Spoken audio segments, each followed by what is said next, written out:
দেশের আইনশৃঙ্খলার শৃঙ্খল রক্ষায় নতুন একটি উদ্যোগ গ্রহণ করা হয়েছে। অপারেশন ডেভিল হান্ট নামে পরিচিত এই অভিযান সারা দেশে একযোগে পরিচালিত হচ্ছে।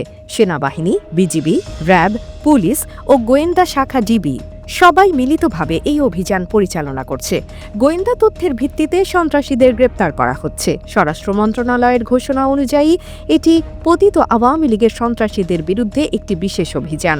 আক্রমণকারীদের উদ্দেশ্য দেশের আইনশৃঙ্খলা পরিস্থিতি অস্থিতিশীল করা। অপারেশনটি ৮ ফেব্রুয়ারি থেকে শুরু হয়েছে। প্রথম রাতেই গাজীপুরের ৫টি থানায় সাঁড়াশি অভিযান চালিয়ে ৪০ জন আওয়ামী লীগ নেতাকর্মীকে আটক করা হয়েছে। ৭ ফেব্রুয়ারি গাজীপুরে ছাত্র ও সাধারণ জনগণের ওপর হামলার ঘটনায় এই অভিযান শুরু হয়। স্বরাষ্ট্র মন্ত্রণালয় জানিয়েছে, অপারেশন ডেভিল হান্ট দীর্ঘমেয়াদী হবে। সন্ত্রাসবাদের মূল উৎপত্তিস্থল চিহ্নিত করে ব্যবস্থা গ্রহণ করা হবে। সন্ত্রাসীদের বিরুদ্ধে কঠোর ব্যবস্থা নেওয়ার প্রত্যয় ব্যক্ত করেছেন স্বরাষ্ট্র উপদেষ্টা। আইনশৃঙ্খলা রক্ষাকারী বাহিনীগুলো একত্রে কাজ করছে।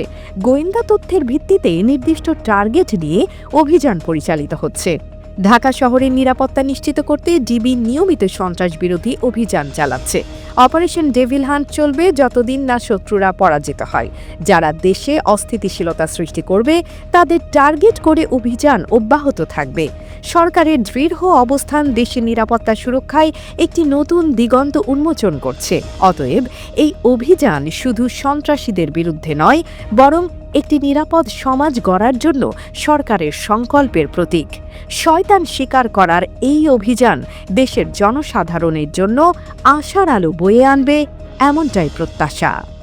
AB news desk report.